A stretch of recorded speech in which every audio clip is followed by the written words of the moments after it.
Hello students, आज हम class 12th के लिए कूलाम का नियम पढ़ेंगे। तो कूलाम के नियम की परिभाषा पहले सुनते हैं कि कूलाम के नियम के अनुसार दो आवेशित कणों के मध्य लगने वाला आकर्षण या प्रतिकर्षण बल उन आवेशों के गुणनफल के समानुपाती होता है तथा उनके मध्य दूरी के वर्ग के व्युत्क्रमानुपाती होता है। इसको इंग्लिश में भी हम इस तरीके से डिफाइन कर सकते हैं। The force of attraction and repulsion between two charges is directly proportional to multiplication of charges and inversely proportional to square of distance between two charges। Mathematically गणितीय रूप में निम्न प्रकार से समझ सकते हैं कि सपोज किया हमने, माना Q1 और Q2 दो चार्ज आवेश एक दूसरे से r डिस्टेंस यानी दूरी पर रखें। जैसे Q1 तो ये चार्ज है और Q2 ये चार्ज है, एक दूसरे से r डिस्टेंस पर रखे हुए। तो परिभाषा के अनुसार Q1 और Q2 के मध्य फोर्स जो लगेगा वो इन दोनों के मल्टीप्लिकेशन गुणनफल के बराबर होगा।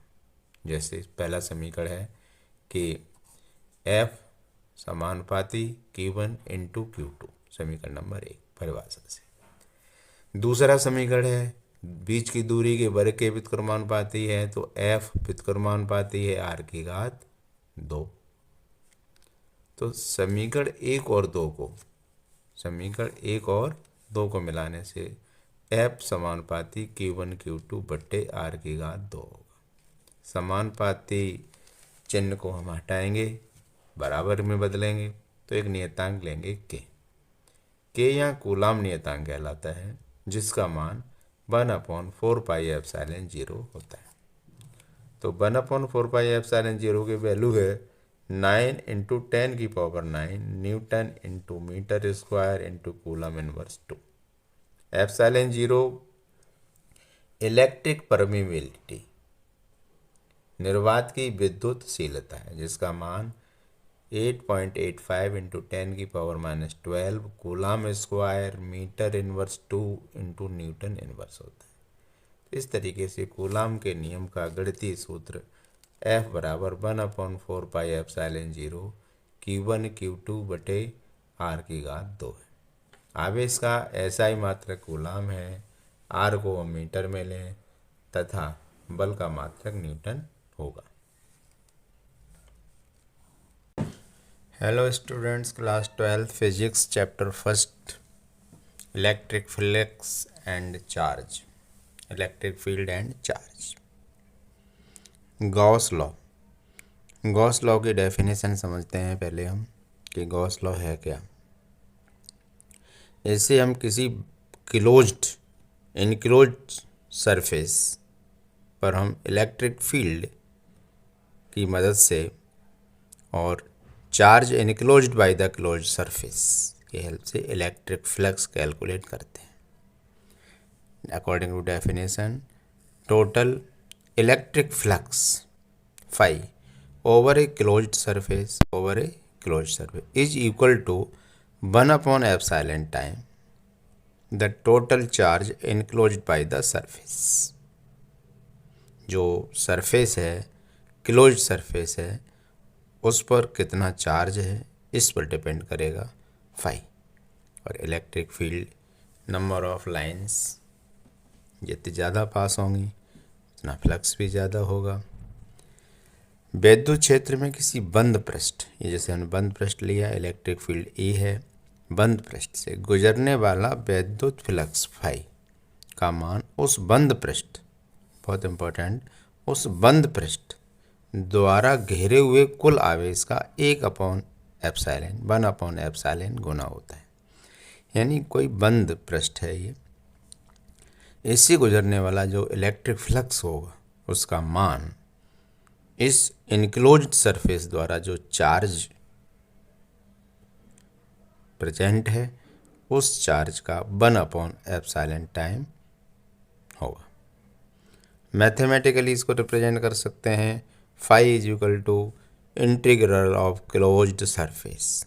Electric flux is equal to integral of closed surface EDS is equal to Q/ε0। Q का मान रख दें, ε0 की वैल्यू कांस्टेंट है। परमेबिलिटी ऑफ द मीडियम, तो Q बंद पृष्ठ द्वारा घेरा गया आवेश है, तो इसका मान रखने से हम इलेक्ट्रिक फ्लक्स कैलकुलेट कर सकते हैं। इसमें जो हमने एक इनक्लोज सरफेस किया है, इसके P पॉइंट पर अगर हम इलेक्ट्रिक फ्लक्स निकालें तो इलेक्ट्रिक फ्लक्स की वैल्यू कितनी होगी, इसके द्वारा जो चार्ज कवर है Q, तो Q/ε0। ये खास चीज़ है। इलेक्ट्रिक फ्लक्स फाई की वैल्यू है इस इनक्लोज सरफेस के आकार यानी साइज और इस शेप, साइज एंड शेप, आकार और आकृति पर निर्भर नहीं करती। टेढ़ा मेढ़ा कैसा भी हो, पर मेन चीज़ डिपेंड है कि उस पर चार्ज कितना है, चार्ज पर डिपेंड करेगा। Thank you students. वीडियो आपको समझ में आ रहा है, अच्छा लगे तो सब्सक्राइब करना। Hello student, class 12 chapter 3 electric current. Topic है Kirchhoff's law. Kirchhoff's law is two types. Kirchhoff's law is two types. First Kirchhoff's junction law, second Kirchhoff's loop law.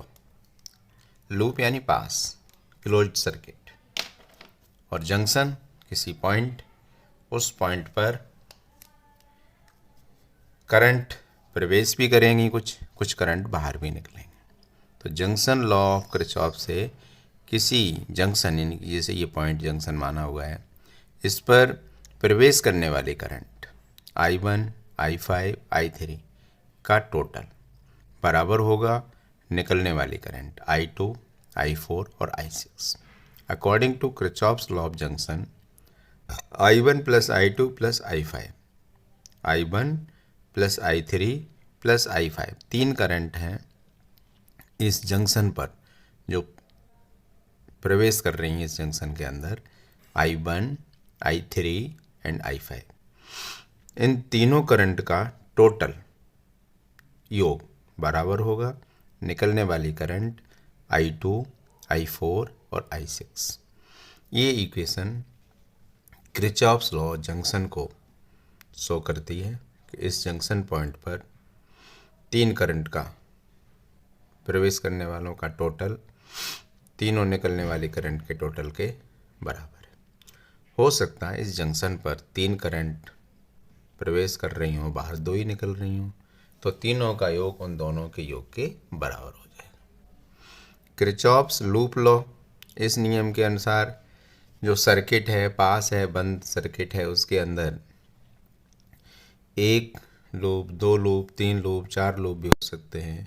तो हर एक लूप की हम अलग अलग एज्यूम डायरेक्शन मानेंगे। उस लूप में दो चीज़ों का कैलकुलेशन करना है, सेल का EMF कब पॉजिटिव लेना है, सेल का EMF कब नेगेटिव लेना है। तो एज्यूम डायरेक्शन में अगर सेल के पॉजिटिव टर्मिनल से, बैटरी के पॉजिटिव टर्मिनल से एज्यूम डायरेक्शन बाहर निकल रही हो तो सेल का EMF पॉजिटिव ले लेंगे, और पॉजिटिव टर्मिनल के अंदर जा रही हो एज्यूम डायरेक्शन तो नेगेटिव ले लेंगे, सिंपल। और थर्ड, अगर IR एज्यूम डायरेक्शन में है, रेजिस्टेंस तो रेजिस्टेंस है, I एज्यूम डायरेक्शन में जा रही है तो IR पॉजिटिव, और एज्यूम डायरेक्शन के अपोजिट करंट जा रही है तो IR नेगेटिव ले लेंगे। इक्वेशन बना लेंगे, अलजेब्रिक इक्वेशन सम का हम सॉल्व कर लेंगे तो उससे करंट निकल जाएगी। अगला एग्जांपल हम ले रहे हैं किरचॉफ्स लॉ से, उस सर्किट में current I1, I2, I3 calculate करनी है। तो अलजेब्रिक इक्वेशन बनने के बाद हम इनको सॉल्व कर लेंगे। तो देख रहे होंगे ये सर्किट के दो लूप्स हैं, इनमें तीन करंट हैं I1 I2 I3, इनको कैलकुलेट करना है। तो किरचॉफ्स लॉ से हम पहले ये सर्किट जैसे ये अपर हाफ लेंगे, ए से चलेंगे एच से आएंगे हम डी से इस बैटरी से होते हुए पॉइंट सी से पॉइंट बी। तो ये वाला लूप हो गया हमारा AHDCBA। तो इसमें देखो हमने एज्यूम डायरेक्शन बिलोइंग से लिए फर्स्ट हाफ साइकिल में लूप में। तो ये ब्लू लाइन जा रही है ना, ये एज्यूम डायरेक्शन है। हमने इसको क्लॉकवाइज माना है, आप इसको एंटी क्लॉकवाइज भी मान सकते हैं। तो बस जो हमने 3 पॉइंट बताए हैं अभी कि अगर एज्यूम डायरेक्शन एन डायरेक्शन ले सकते हैं हम, और अगर EMF तब पॉजिटिव लेंगे, जैसे 45 है ये EMF ऑफ सेल वोल्टेज, तब पॉजिटिव लेंगे एज्यूम डायरेक्शन बैटरी की पॉजिटिव टर्मिनल से बाहर जा रही हो। तो देखो ब्लू लाइन हमने यूँ ली है, तो बैटरी की पॉजिटिव टर्मिनल से बाहर निकलती हुई जा रही है। ऐसी हमने नीचे वाले में ली है ब्लू कलर से एज्यूम डायरेक्शन, तो ये भी बैटरी की पॉजिटिव टर्मिनल को छोड़ती हुई जा रही है, तो ये प्लस हो जाएंगी। तो अपर वाले में हम फर्स्ट ले रहे हैं कि लूप AHDCBA, देखो AHDCBA। तो यहाँ से हम चलेंगे, पहले एज्यूम डायरेक्शन जो लिए है वो पॉजिटिव टर्मिनल को छोड़ती हुई जा रही है, ब्लू इंक से हमने ये इस तरह से कैसे लिए क्लॉकवाइज। तो 45 किसके इक्वल हो जाएगा, यहाँ चलेंगे I1 रेजिस्टेंस 1 ओम रेजिस्टेंस में करंट कितनी जा रही है I, यहाँ से करंट I3 कितनी जा रही है I3। तो 1 इंटू I3 तो I3 हो जाएगा, और आगे I3 गई 40 वाले में तो 40 I3 और एक I3 कितना हो जाएगा, दोनों 41 I3। करंट यहाँ जाएगा I3 करंट दो करंट में डिवाइड हो रही है, I1 और I2। I1 अपर हाफ में जा रही है, I2 लोअर हाफ में जा रही है, हम अपर हाफ लिया है। तो I1 30 ओम में से होकर जाएगी आगे, तो 30 इंटू I1 हो जाएगा, और वापस ये यहाँ आकर के I1 करंट जो है इधर से आने वाली I2 से जॉइंट होकर के किस में कन्वर्ट हो जाएंगी I3 में। तो एक इक्वेशन बन गई 45 equal to 1 into I3 plus 40 into I3 plus 30 into I1। तो इक्वेशन आएगी 45 equal to 41 I3 plus 30 I1, equation first. अब नीचे का लूप लेंगे, ए से हम बी से सी से डी से ई से एफ से जी, और फिर वापस ए पे आ जाएंगे। तो ये वाला लूप देख रहे होंगे, ये वाला। इसमें हमने एज्यूम डायरेक्शन एंटी क्लॉकवाइज ली है, देख रहे होंगे ब्लू से लिया है। तो एंटी क्लॉकवाइज लेने से एक फ़ायदा हुआ कि एंटी क्लॉकवाइज एज्यूम डायरेक्शन लिए हैं हमने करंट की, तो ये बैटरी के पॉजिटिव टर्मिनल से बाहर निकल रही है, तो इसको हम 80 को पॉजिटिव ले पाएंगे। अगर उल्टी मानते तो -80 लेते हैं। तो 80 ले लिया, और ऊपर वाले में बैटरी जुड़ी है, देखो उसमें भी हमारी एज्यूम डायरेक्शन यूँ गई और यूँ वापस आ रही है एंटी क्लॉकवाइज, तो इसमें भी पॉजिटिव से बाहर निकल रही है। तो 45 भी हम प्लस ले लेंगे, तो 80 और 45 प्लस दोनों हम ले सकते हैं, कितना 125।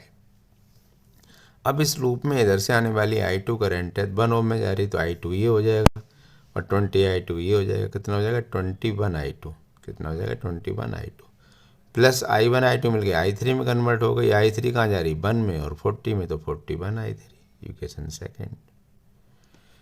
अब बड़ा लूप लेंगे हम ए से एच से डी से ई से एफ से जी से वापस है इस वाले। तो इस वाले में एज्यूम डायरेक्शन ग्रीन पेन से देखो हमने कैसे लिए, एंटी क्लॉकवाइज। तो इस बड़े लूप में बीच वाली लाइन छूट जाएगी, इसमें जो रेजिस्टेंस जुड़े हैं या जो भी बैटरी जुड़ी काम की नहीं है, हमने लूप ही बड़ा लिया है। तो बड़े लूप में केवल एक बैटरी आ रही है, कौन सी 80, और एज्यूम डायरेक्शन एंटी क्लॉकवाइज लिए, तो जो हमारे बैटरी के पॉजिटिव टर्मिनल से बाहर निकलती हुई है, अर्थात हम 80 पॉजिटिव ले लेंगे। अब यहाँ से चलेंगे 80 में 1 ओम में कौन सी करंट आ रही है I2, तो 1 इंटू I2 हो गया, 20 इंटू I2 20 I2 हो गया। तो 1i2 20i2 मिलाकर कितना 21i2